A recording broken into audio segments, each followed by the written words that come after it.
आमच्या अंदाजाप्रमाणे अगदी जवळून वाघाला गोळ्या घातल्याने वाघ एकतर जखमी झालेला असावा किंवा तो जवळपास मरून तरी पडलेला असावा.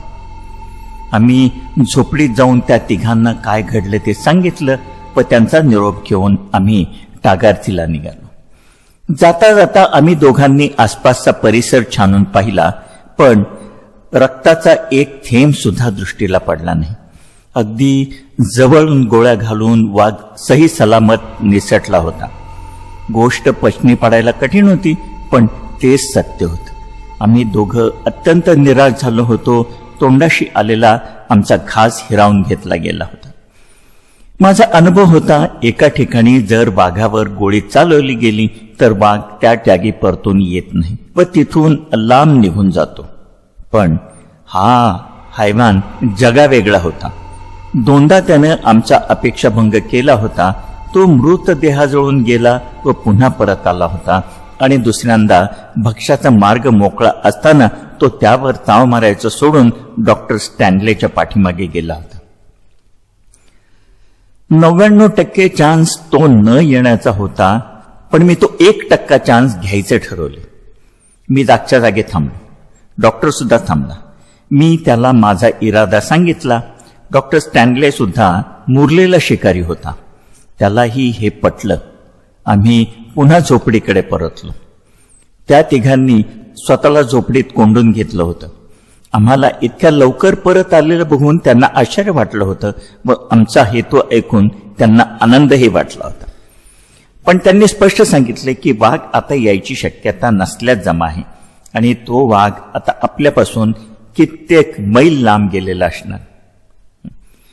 ते प्रेत जेथे पडलं होतं आम्ही तेथे गेलो.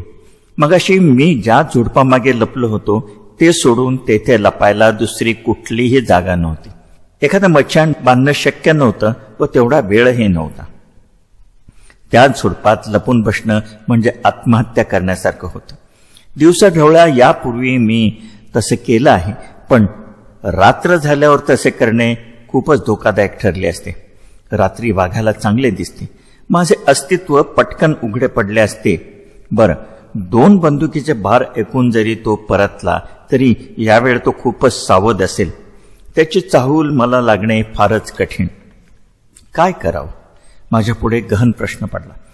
पण ती पुसटशी का होईना संधी मी घालवायला तयार नव्हतो. धोका तर पत्करायलाच हवा होता. मग डॉक्टरने एक शक्कल काढली.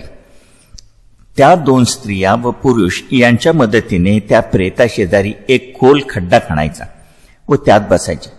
पण अर्थात त्यातही धोका होता. खड्ड्यातला माणूस जसा वाघाला दिसणार नव्हता तसा वाघ पण त्याला दिसणार नव्हता. आता 2च पर्याय होते. एकतर खड्ड्यात जीवाचा धोका पत्करून बसायचे किंवा तो प्लॅन सोडून द्यायचा. विचार करण्यात वेळ जात होता. आता 3 वाजून गेले होते. आम्ही झोपडीत परतलो. त्यांनी खड्डा खणायची मदत सोडून कोणतीही मदत करायची तयारी दर्शवली. मग आमचा नाईलाज झाला. पण त्यावर डॉक्टरने एक तोडगा काढला. तो टागारतीला गेला. तेथे त्याचा व्यवसाय असल्याने त्याच्या खूप ओळखी व दबदबा होता. टागारतीला जाऊन 6 कामगार घेऊन परत आला. बरोबर कुदळ, कावडी, घमेली पण होते. आम्ही 11 जणांनी मिळून छान खड्डा खणला व त्यातली माती लांब फेकून दिली. ती कल्पना डॉक्टरची होती, त्यामुळे त्याने आत बसण्याचा आग्रह धरला. मी त्याला सांगितले की .12 बोरची शॉटगन असला हैवान वाघाला मारायला फारशी उपयुक्त नाही. त्यावर इतक्या जवळून .12 बोरच्या शॉटगन इतके फायदेशीर काहीच नाही असे तो मला म्हणाला. माझा नाईलाज झाला. अनिच्छेने का होईना त्या 6 कामगारांबरोबर टागारतीला परत जायच्या मी तयारीला लागलो. पण इथेही या धाडसाला एक अनपेक्षित व मला हवी तशी कलाटणी मिळाली. टागारतीहून 2 तरुण पळत धापा टाकत आमच्याकडे आले. ते डॉक्टरच्या शोधात आले होते. त्यापैकी एक तरुण टागारती गावचा पाटील होता. त्याची पत्नी गरोदर होती. पाण्याची कळशी भरून आणताना तिचा पाय घसरला होता. ती पडली होती आणि तिचे अबॉर्शन झाले होते. भरपूर प्रमाणात रक्तस्राव झाला होता. डॉक्टरने ताबडतोब तिच्या मदतीला यायला हवं. विचार करण्यात वेळ घालवण्यात अर्थ नव्हता. एका जीवन मरणाचा प्रश्न होता. डॉक्टरचा नाईलाज झाला व त्याचा चेहरा पडला. त्याने माझ्याकडे बघितलं, माझा हात हातात घेतला. गुड लक अँडी, काळजी घे, तुला हवी तर माझी शॉटगन पण घेऊन ठेव. थँक्स डॉक, डोंट वरी, तू पेशंटची काळजी घे, मी वाघाची काळजी घेतो. थोड्याच वेळात डॉक्टर, पाटील, त्याचा नोकर व 6 कामगार सगळे टागारथीला रवाना झाले. मी एकटाच त्या प्रेताच्या अवशेषाबरोबर राहिलो. अंधार पसरत चालला होता. वेळ न घालवता मी त्या खड्ड्यात उतरलो. वरून फक्त गोलाकार आकाश दिसत होते. आत उतरल्यावर मला जाणवले की किती आताताई प्लॅन होता तो. आत खूप गरम होऊ लागले. सगळी जमीन उन्हाने तप्त झाली होती आणि वारं खेळायला काहीच जागा नव्हती. मी थोड्याच वेळात घामाने थपथपून गेलो. सुदैवानं त्या काळी हत्ती नव्हते. त्यावेळी मैसूरमध्ये फक्त वाघ दिसायचे. आता मात्र चित्र उलटं झालं आहे. आता वाघ दुर्मिळ व हत्ती मुबलक झाले आहे. आता तेथे मरणाची शांतता होती. मोर, कोंबडे व पक्षी यांचे अस्पष्ट आवाज लांबून येत होते. पण त्यानंतर पूर्ण अंधार झाला. वरचा गोल काळा झाला होता. त्यावरून एक रातवा उडत गेला. तो किड्यांच्या शोधात होता. त्या मृतदेहाभोवती किडे घोंगावत होते. मला ब्ल्यू बॉटल माशांचा आवाज ऐकू येत होता. काही मी ज्या खड्ड्यात बसलोय त्यावरून घोंगावत जात होत्या. आता त्या देहाला दुर्गंधी सुचली होती. वाघ येईल की त्याच्यासाठी काहीतरी वेगळं वाढून ठेवले हे त्याला कळेल, की मला आज शिरताना त्यानं बघितलं असेल. वरच्या गोलातून आता काळ्या आकाशाच्या पार्श्वभूमीवर 2 तारे दिसत होते. ते एकदम स्वच्छ व शांत दिसत होते. मग माझ्या मनात एक विचार तरळून गेला की ते असेच जगाच्या कानाकोपऱ्यात काय काय घडते ते सगळं टिपत असणार. पुढच्या क्षणी त्या 2 ताऱ्यांच्या जागी 2 खदिरांगासारखे लाल डोळे मला दिसू लागले. बापरे बापरे, हे कशाचे लक्षण? मी मनात दुसरे छान विचार आणायचा प्रयत्न केला. संकटात तुमचे मन तुम्हाला कसले कसले विचार करायला भाग पाडते. मग मला त्या गरोदर भांडण घेऊन पडलेल्या स्त्रीचा विचार आला. स्टॅनले वेळेवर पोचला असेल का? ती वाचली असेल का? आणि त्याच क्षणी मला खोल श्वासोश्वासाचा आवाज आला. वाघ तो खड्ड्याच्या जवळ असेल. दबा धरून मला जबड्यात धरून बाहेर ओढायला टपून बसलेला असेल. माझा हात नकळत रायफलकडे गेला. तिचा स्पर्श उबदार, आश्वासक वाटला. ते सोडून बाकी तिथं सगळं भयंकर होतं आजूबाजूला. पुन्हा एकदा तो आवाज आला. एखाद्या बिबळ्या तर जात नसेल? खरं तर तेथे बिबळ्याचा वावर नव्हताच. वाघांच्या वाढत्या संख्येने त्यांचे उच्चाटन झाले होते. पण तरी सुद्धा एखाद दुसरा बिबळ्या तेथे येतच होता. तोच असायची शक्यता होती. वाघाने मारलेला भक्ष्याचा ग्रास घ्यायला. पण नंतर पुढे पुन्हा शांतता. पुढे काहीच, कसलाच आवाज नाही. मग डोक्यावर सरपटत काहीतरी गेल्याचा आवाज. साप. मी शहारलो. पुन्हा नीरव शांतता. मी कानात प्राण आणून आवाजाचा कानोसा घेत होतो. माझे डोळे वर होते आकाशाकडे. अगदी माझी मान दुखायला लागली होती. ते तारे आता खड्ड्याच्या कडेला सरकले होते. लवकरच नाहीसे व्हायच्या तयारीत. ते गेल्यावर मी पुन्हा एकटा राहणार होतो. दुसरा एखादा तारा त्याची जागा घेईल, मनात विचार येऊन गेला. त्या शांततेचा भंग झाला. हाडं फोडल्याचा आवाज आला. वाघ त्या मृतदेहावर ताव मारत असल्याचा आवाज. नंतर हाडं फोडल्याचा, नंतर चघळल्याचा. मला पण शंका येऊ लागली. तिथे अजून एक वाघ तर नाही ना? तिथे 2 वाघ आहेत का? किंवा ती वाघीण असेल व बरोबर तिची बछडी असतील. आता तिथे बरीच गुरगुर वाढली होती. एकमेकावर ते रागवून गुरगुरल्याचे आवाज होते. नक्कीच तिथे एकापेक्षा जास्त वाघ होते. कदाचित वाघ व त्याचे बछडे असतील. कदाचित 2 वाघ असतील. आणि याची आम्ही अपेक्षाही केली नव्हती. आता त्या वाघाकडे बघण्यासाठी मला खड्ड्यातून डोकं वर काढावं लागणार होतं. मग रायफल बाहेर काढून ती जमिनीला समांतर ठेवावी लागणार होती.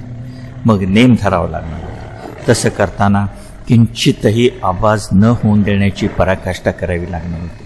त्यासाठी त्याची तोंड कुठे होती हेही महत्त्वाचं होतं. माझ्या विरुद्ध दिशेला ते बघत असतील तर चांगलंच. त्यातला एका तरी पिल्लाचं, जर पिल्लं असतील तर, किंवा 2 वाघ असतील तर एकाच तोंड माझ्याकडे असेल तर माझे डोके व रायफल वर येताच ते दचकणार होते व सावध होणार होते. बरं, 2 वाघ असतील तर त्यातला नरभक्षक मी कसा ओळखणार? मला दोघांनाही ठार मारावं लागणार होतं. मी आयुष्यात इतकी हळू हालचाल कधीच केली नव्हती. हळूहळू उठायला सुरुवात केली. माझ्या मांड्या, पोटऱ्या, बोटं, पाय इतका वेळ अशा ऑड अवस्थेत बसल्यामुळे दुखून आले होते. इकडे वर खेचाखेची व गुरगुर चालूच होती. बहुतेक खाण्यासाठी त्यांच्यात चढाओढ चालू असे. माझे पाय बोलत होते, पण मला घाई करून फायदा नव्हता. सगळंच गाडं बिघडलं असतं.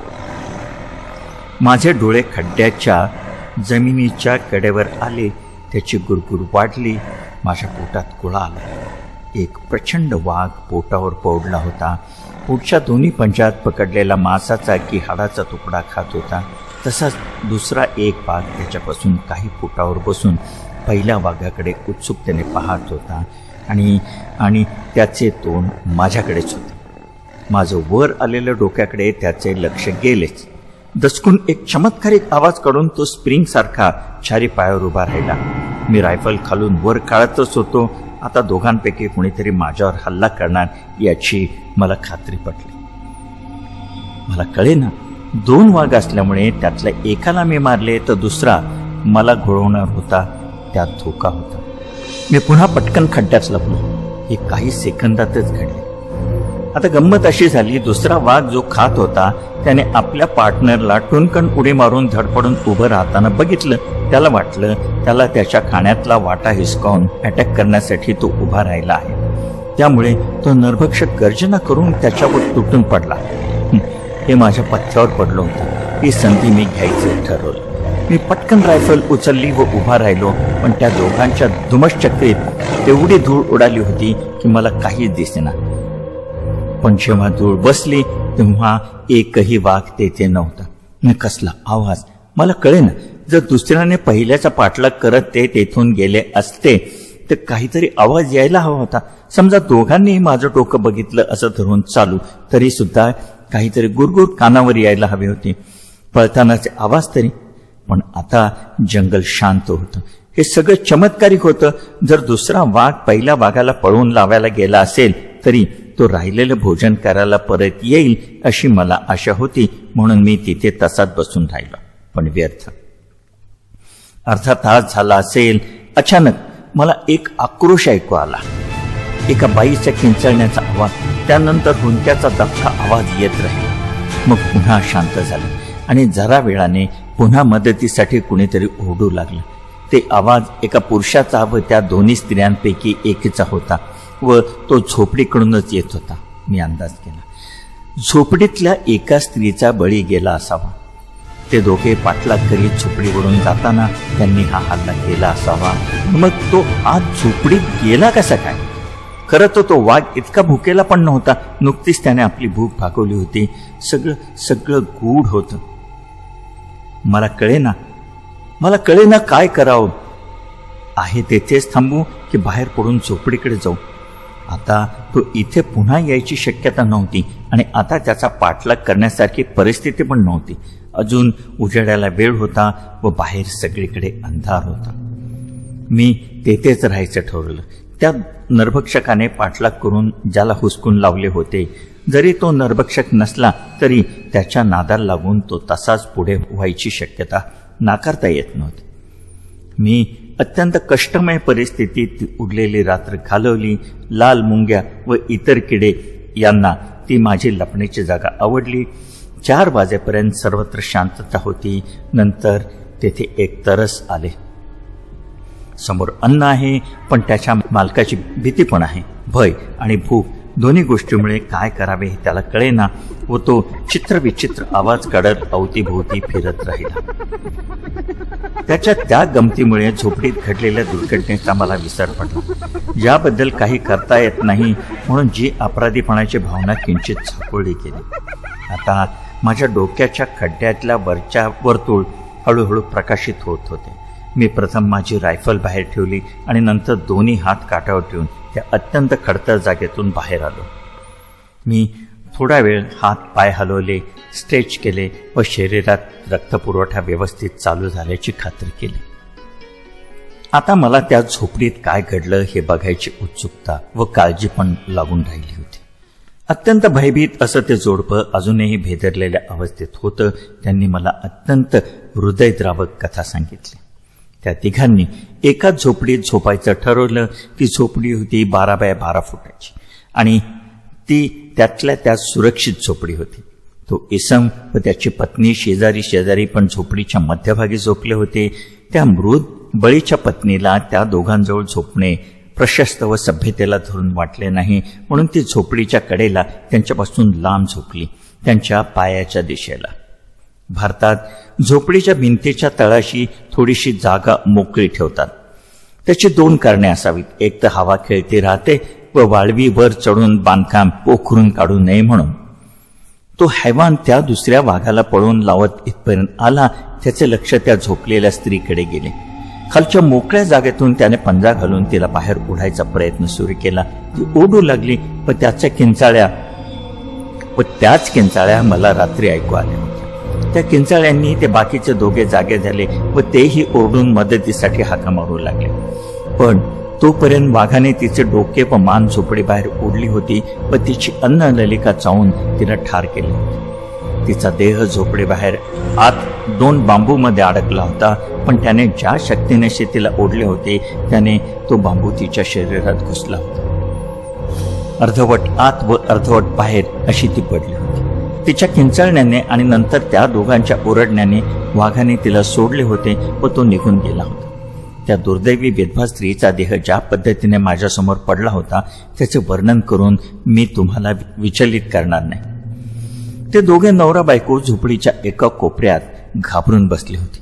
तो वाघ परत येईल की काय याची त्यांना भीती वाटत होती.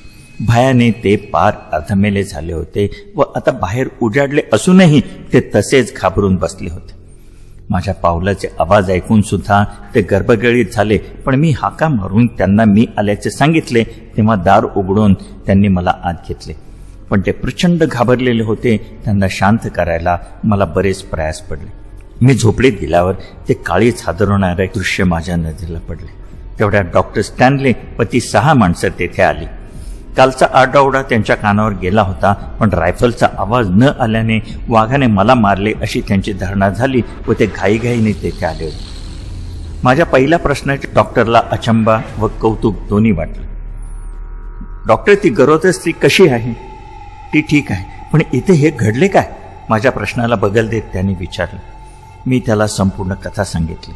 मग आम्ही त्या घाबरलेल्या नवरा बायकोंना त्या 6 जणांबरोबर टागारतीला पाठवून दिले आणि नरभक्षक पुन्हा तेथे येणार याची खात्री असल्याने मी त्या स्त्रीचा देह तेथे पडला होता तेथे बसायचे ठरवले व दुसरा वाघ जर आला तर डॉक्टरने त्याचा समाचार घेतला असता. आम्ही विचारपूर्वक योजना आखली. स्टॅनलेला 2 वाघ दिसले तरी त्याने गोळी झाडायची नाही, पण प्रत्यक्ष नरभक्षक हैवान जेव्हा त्या स्त्रीच्या देहाजवळ येईल तेव्हा मी त्याला ठार करायचे व मगच दुसरा वाघ जर तेथे असेल तर त्याला डॉक्टरने मारायचे. त्याला मारणे जरुरी होतेच, कारण आता जरी तो मॅनिटर नसला तरी भविष्यात तो नक्की होणार होता. त्यानंतर मी रात्रभर जागरणाने थकलेला असल्याने मी टागारतीला जाऊन थोडे जेवून चांगली झोप घ्यायची व 3-4च्या दरम्यान डॉक्टरसाठी चहा, जेवण, पिण्याचे पाणी घेऊन परत यायचे असे ठरले. डॉक्टरने तेथे राहणे आवश्यक होते, कारण चुकून नरभक्षक दिवसा ढवळ्या आला तर त्याचे स्वागत करायला कोणीतरी असणे गरजेचे होते. अजून एक कल्पना मला सुचली. बाहेर जे त्या माणसाचे आवश्यक शिल्लक होते ते एका पोत्यात भरून तिथून हलवायचे, म्हणजे चुकून नरभक्षक तिकडे गेला तर तिथे काही नाही हे बघून झोपडीमधल्या त्या स्त्रीकडे तो येईल. डॉक्टर स्टॅनलेला पण ते पटलं, पण इथे थोडा गोंधळ झाला. जेव्हा मी ते काम त्या स्टॅनले बरोबर आलेल्या लोकांना सांगितलं त्यांनी सरळ सरळ नकार दिला. मग डॉक्टर स्टॅनले आणि मलाच ते काम करावे लागले. डॉक्टरला अशा प्रकारची सवय होती त्यामुळे त्याला काही वाटले नाही, पण माझ्यासाठी ते काम जरा अवघडच होते. जे काही अवयव होते ते 2 दिवसापूर्वीचे होते व त्याला अत्यंत उग्र दर्प येत होता. ब्लू बॉटल माशांनी त्याच्यावर अंडी घातली होती व त्यात अळ्या पण झाल्या होत्या. ते सर्व आम्ही एका पोत्यात जमा केलं व त्याला कोणी स्पर्श करेना तेव्हा मला ते गावाकडे घेऊन जावंच लागलं. त्याचं वजन भरपूर होतं याचं मला आश्चर्य वाटलं. मी ते तिथल्या पोलीस चौकीच्या दारात ठेवले, पण मी स्टेटमेंट लिहून द्यायच्या भानगडीत पडलो नाही. त्यांचे प्रश्न चमत्कारिक असतात. कशावरून त्याला वाघाने मारलं, पोलीस आल्याशिवाय ते अवशेष हलवलेच का, खून कशावरून नाही झाला. मला प्रथम आंघोळ करायची होती, स्वच्छ 2 कप चहा प्यायचा होता, जेवण करायचे होते आणि झोप काढायची होती. भरपूर जेवल्यानंतर डॉक्टर स्टॅनलेचा नोकर माझ्याकडे वेगळ्याच आदराने बघत होता. मी भरपेट नाश्ता केला होता. मी त्याला जेव्हा सांगितलं की संध्याकाळसाठी पण जेवण करून दे, तो हादरला. मला म्हणाला, जेवण तर तुम्ही सगळे संपवले. मग मी त्याला थोडे पैसे दिले, सगळं सामान आणून जेवण करायला सांगितलं. तो बरोबर 2:30 वाजता मला उठवायला सांगितलं. त्याने मला 3 वाजता उठवलं. जेवण तयार होऊन पॅक झाले होते. चहाचे 2 फ्लास्क पाणी आणि डॉक्टरांची टॉर्च घेऊन मी सगळं ओझं खांद्यावर टाकलं आणि झोपडीकडे निघालो. डॉक्टर स्टॅनले भुकेलेला होता. जेवण करून पाणी पिऊन आम्ही पुन्हा एकदा परिस्थिती व प्लॅनची उजळणी केली. 4 वाजता मी त्या स्त्रीचे प्रेत ज्या झोपडीत पडले होते त्या झोपडीत आलो. स्टॅनले दुसऱ्या झोपडीत गेला. मी झोपडीत ते प्रेत अर्ध आत व अर्ध बाहेर पडले होते त्यापासून लांब कोपऱ्यात पोझिशन घेतली व एका मोठ्या पहाऱ्याच्या तयारीत बसलो. मला मांडी घालून न हालचाल करता तासन तास बसायची सवय आहे. किंचित हालचाल किंवा आवाज तुमचं अस्तित्व प्रकट करू शकतो, पण वाघाला वासाचं ज्ञान कमी असतं तरी त्याला माझं अस्तित्व जाणवून न देणं अत्यंत गरजेचं होतं. वाघांना सहज मिळणारं भक्ष्य आणि त्याला मारणारं शिकारी यातला फरक चटकन ओळखू येतो. कालच्या परिस्थितीपेक्षा आजची परिस्थिती समाधानकारक होती. सावलीत असल्याने प्रेताला दुर्गंधी सुटली नव्हती व हवा खेळती होती. फक्त त्या देहाभोवती आता माशा घोंगावू लागल्या होत्या. बाहेर अंधार वाढत होता, त्यापेक्षा आज जास्त झाकळून आलं होतं. फक्त झोपडीच्या तळ्याशी असलेल्या पटेतून बाहेरचा प्रकाश जाणवत होता. बाहेर संध्याकाळच्या पक्ष्यांची किलबिल व लगबग सुरू झाली. मी आणलेले जेवण जेवून घेतले व पाणी प्यायलो. नंतर फ्लास्क मधला थोडा चहा प्यायलो. बाहेरचे पक्ष्यांचे आवाज आता पूर्ण थांबले होते. हरिण, सांबर यांच्या आवाजाने त्यांची जागा घेतली होती. बाहेर रातवा पक्षी ओरडू लागला. मला समजलं बाहेर रात्र झाली आहे. आत इतका अंधार होता की नरभक्षक आला तर मला टॉर्च वापरावी लागणारच होती. त्यामुळे एक अडचण होणार होती. टॉर्चचा प्रकाश भिंतीवर परावर्तित होऊन मला बाहेरचं दिसायला प्रॉब्लेम होणार होता. मग मी माझी पोझिशन बदलली. त्या स्त्रीच्या देहाच्या जितकं शक्य आहे तितक्या जवळ झोपून राहायचं व रायफल रोखून ठेवायची. त्याचा मला खूप फायदा होणार होता. फटीतून वाघ दिसणार होता व रायफल जमिनीशी समांतर फिरून नेम धरता येणार होता. त्या स्त्रीचा देह बांबूमध्ये इतका घुसून बसला होता की त्याला तो बाहेर काढताना बरेच श्रम व आवाज करावेच लागणार होते. मी पोझिशन घेतली. त्या स्त्रीच्या प्रेताच्या पायाचा स्पर्श माझ्या खांद्याला होत होता. मी शहरातून थोडा लांब सरकलो. 3 तास गेले. वाघाचा पत्ता नव्हता. सहसा वाघ किलवर 8च्या पूर्वी येतो. बिबट्या त्याही पेक्षा अगोदर येतो. आता मला शंका येऊ लागली की तो इकडे फिरकणार की नाही. पुन्हा एकदा मला त्या पायाचा थंड स्पर्श झाला, पण तो नुसताच मला स्पर्श करत नव्हता. हळूहळू माझ्या खांद्याला घासत पुढे सरकत होता. मला दरदरून घाम फुटला. उठून त्यापासून दूर पळून जावे अशी तीव्र इच्छा मनात आली. मी डोके शांत ठेवले आणि मला त्याचं कारण समजलं. ते प्रेत जिवंत झालं नव्हतं, तर नरभक्षक त्याला बाहेरून ओढत होता. खरं गंमत होते, मला कसलाही आवाज आला नव्हता. गोळी झाडायची तीव्र इच्छा मला झाली, पण त्याने काही फायदा होणार नव्हता. फार तर तो जखमी झाला असता. पुन्हा कसला तरी आवाज आला, माझ्या अगदी जवळून, पण उजवीकडून. तरीही मला काही दिसत नव्हते. टॉर्चचं बटन दाबायची इच्छा उन्मळून आली, कारण तो मला दिसायला हवा होता, तरच मी गोळी झाडू शकणार होतो. मग मी एक वेडगळ कृती केली. आवाजाच्या दिशेने मी हळूहळू हात पुढे नेला. काहीतरी जाणवेल या आशेने. पण माझ्या हाताला काहीतरी मऊ येसाळ लागलं. पुढच्या क्षणाला आकाशच कोसळलं जणू. नरभक्षक आपला पंजा आत घालून त्या देहाला कुठे ग्रीप मिळते का पाहत होता. त्या पंजाचा आवाज होत होता. त्याच्या पंजाला माझ्या हाताचा स्पर्श होता. भूत नावाची संकल्पना त्याला जरी माहीत नसली तरी आत काहीतरी जिवंत आहे याची जाणीव त्याला झाली. दुसरा एखादा सामान्य वाघ असता तर तो पळून गेला असता, पण हा हैवान होता. त्याने जोरात डरकाळी फोडली आणि झोपडीचे ते पार्टिशन तोंडात धरून तो रागाने चावू लागला. आता माझं काम सोपं झालं होतं.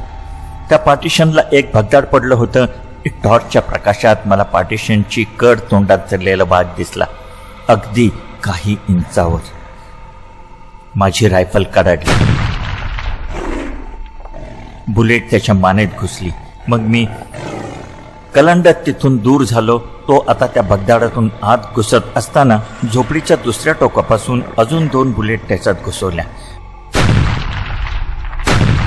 तो वेदनेने कळवळत गुरगुरत डोकं जमिनीवर घासत होता. मी पटकन उठलो व झोपडीचं दार उघडून बाहेर आलो. मला तेथे एक भयंकर दृश्य दिसले. दुसऱ्या झोपडीच्या जवळ अजून एक वाघ जमिनीवर तळमळत होता, आचके देत होता. स्टॅनलेने त्याला ठार केले होते. पण माझ्या त्या झोपडीच्या आतल्या गोंधळात स्टॅनलेच्या शॉटगनचे आवाज मला ऐकूच आले नव्हते.